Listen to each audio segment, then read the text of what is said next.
it may be that we agree to creating a new rubric rule or propose a new mapping rule, reporting an errata, bringing a discussion to the work group. I mean, that's sort of the last one because that's pretty nebulous, starting a new discussion.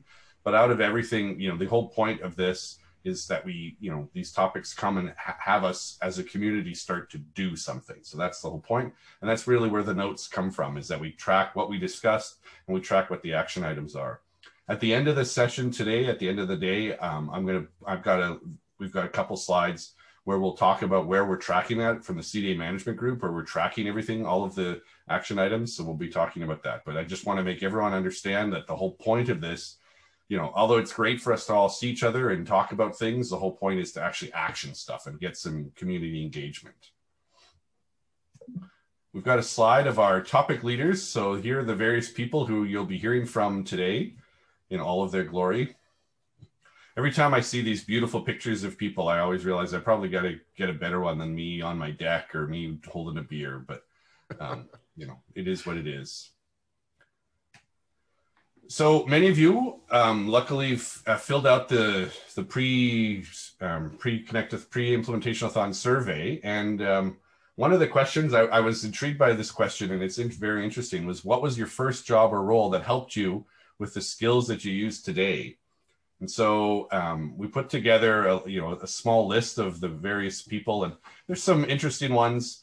Some ones that make sense, sort of, the geek squad or the programmer, but there's also some other ones. So I'd like to put someone on the spot, and it's just friendliness. This is friendly room, so you don't have to worry about it.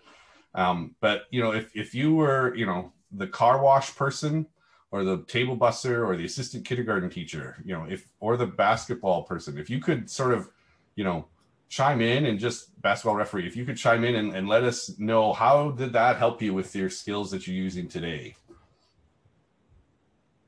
So John, this is Brett. Okay. My first job was a basketball referee of 4th grade girls. And I learned that people can be very passionate at a young age. And it's okay to get absolutely yelled at for someone thinking you did the wrong thing. As a fellow referee, I totally understand that. How about the person from the car wash? Who thought their first job as a car wash helped them today? That would be interesting. That was me. Oh, Matt. Okay. Yeah. I needed a job right before college, and so I worked with this car wash in town for like 3 months prior to school. But it was, it was hard work, basically 7 a.m. to 3:30.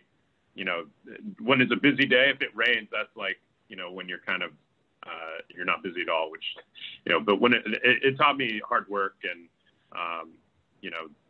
just like making sure that, you stay on top of things, because if you don't put the car in park, you could end up,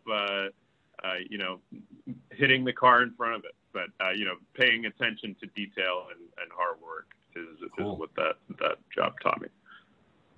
Thanks.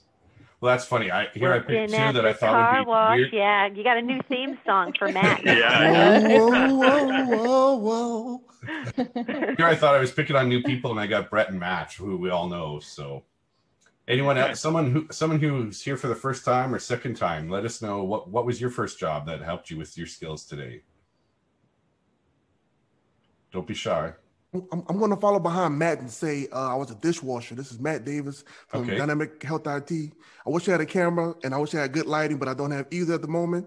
But I hope my voice is familiar. I was a dishwasher, right? And this job is just like Matt said, for car washing, long hours, hard work, and really a lot, as far as dishwashing goes, a lot of loud communication, a lot of aggressive communication, and you still have to be professional in that environment. So right. I think, going from that, I need this, I need that, make this happen, do this, to come into a more professional, customer service level, it's easier to keep that professionalism because of coming from an environment that's that chaotic and still being able to function in the chaos. That was important. Cool. All right. Good. Well, thank you. So here's the agenda for today. So we've got our opening, which we're currently in the middle of. Our first session is basically a panel. Our 4 speakers will be talking about using how to use data, how they use data, or how they see data being used in C-CDA documents for quality measurement. So that's good. This is something new. We haven't done this before. So we'll have the panel. And we'll talk about this in a bit when we get to it. But basically, then we've got a break, and then we'll have a discussion topic. So we can ask them questions, and we can start some discussions. So that'll be the first 2 topics this morning. Then we'll have the lunch break. Then our always full session of Ask the ONC. We'll have Matt Ron and Al Taylor talking to us about US CDI. The scorecard. Matt, I think, is going to be talking about some real world testing. And then we've got, like I said, the Ask the ONC. That's always good. After that, we've got Gay Dolan talking to us about structured docs and how that's how they're incorporating US CDI and empowering implementers. Then we've got Lisa and James on the closed loop referral use case. So we've got some poll questions there. We're hoping to make that a little bit interactive.